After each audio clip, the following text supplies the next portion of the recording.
متحدہ عرب امارات نے مصر سے ایک پورا ساحلی شہر ہی خرید لیا۔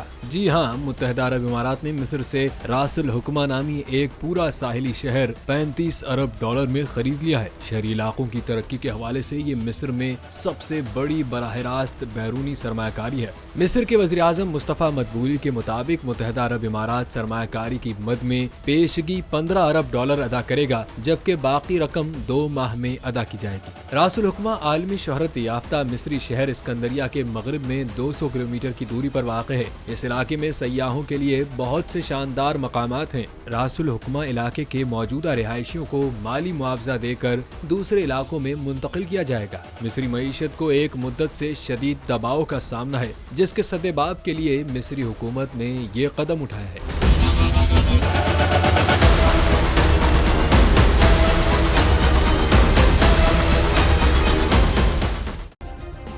سبسکرائب کریں اور بیل دبائیں تاکہ کوئی خبر رہ نہ جائے۔